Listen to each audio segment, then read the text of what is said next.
morning. It is day 11 for me, January 11th. And this is Fortitude, which is strength of mind, through Stoicism. Stoicism, again, is an ancient philosophy dating back 300 years before Christ. It is a way of life that brings one peace, tranquility, steadiness, if you will, in any situation. And that's what we're going to talk about today, is the flip side of the coin from yesterday. Yesterday is if you want to be steady. Today is if you want to be unsteady. And I'm going to draw some parallels to bring this into complete clarity for you. First, from the Daily Stoic by Ryan Holiday, give him a shout out again. This is a quote from Epictetus. Epictetus, again, was the slave, right? The three main philosophers that we look at, Epictetus the slave, Seneca the entertainer, one of the richest persons in Rome, and then Marcus Aurelius, the Roman emperor for 20 years, one of the 5 top Roman emperors. So here we go. Epictetus: for if a person shifts their caution to their own reasoned choices and acts of those choices, they will at the same time gain the will to avoid, but if they shift their caution away from their own reasoned choices to things that are not under their control, seeking to avoid what is controlled by others, then they will be agitated, fearful, and unstable. So again, a lot to this. Let's unpack it, right? Two different philosophies here, right? So an image, and again, I'm using the Daily Stoic here. An image of a Zen philosopher up in the mountains, right? Chanting in these, hills with no one around, on a beautiful temple, rocky cliff, right? You can imagine that, right?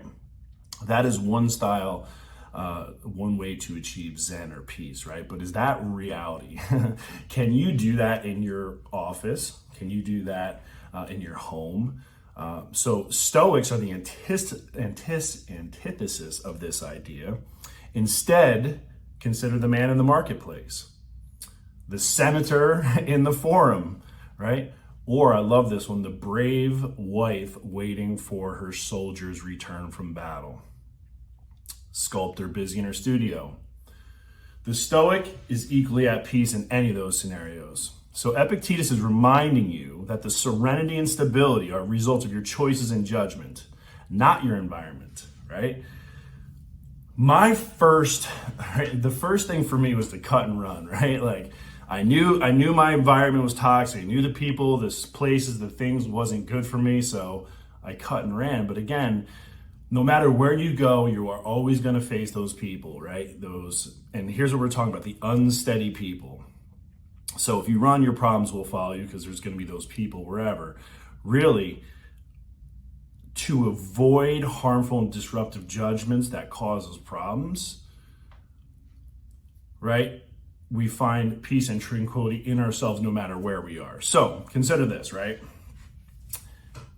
I'm going to use the election cycle, right? We're in an election cycle. We all know those people. And a decade ago, I used to be one of those people, but I'd be wrapped up in politics, right?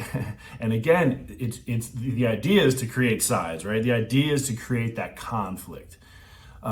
But here's the reality, right? Do you individually have any control over what either person, any of the parties say, do, their children, their offspring, the media, right? There's absolutely nothing that you can do to control that, yet it's meant to elicit an emotional response. It's meant to enrage you or to cause some type of reaction in you.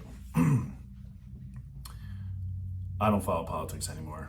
I know who I would vote for, and right now there's no character on the ballot, right?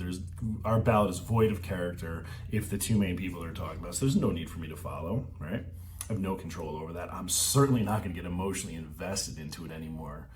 But we all know those people who are, and we can see how unsteady and unstable they are, right? They're just all worked up all the time, right? I think my sister's one of them. My long lost sister, that is. To see that kind of craziness. And I'm going to say it's craziness because they lack the ability to understand what is in their control and what is not, and it keeps them unstable and unhinged. We all know those people, right? And I used to be one of them, right? So that is why Stoicism is so amazing, because once you adopt these principles into your life, and for me, these daily disciplines of just pounding this information in my head, it's given me a new sense of peace. It really has. That today is if you want to be unsteady, right? Focus on the things you can't control, and it leads to agitation, fearful, and unstable. Thank you, Epictetus.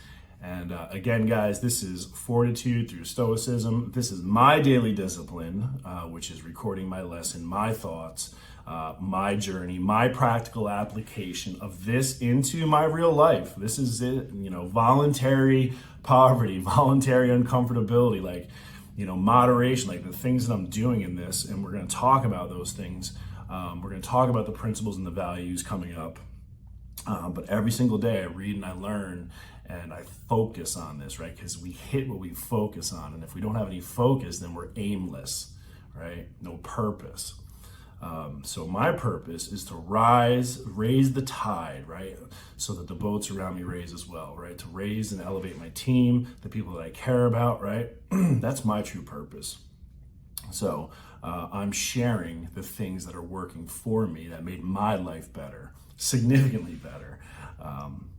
So anyway, let's leave it at that. Let's make it a great day, guys.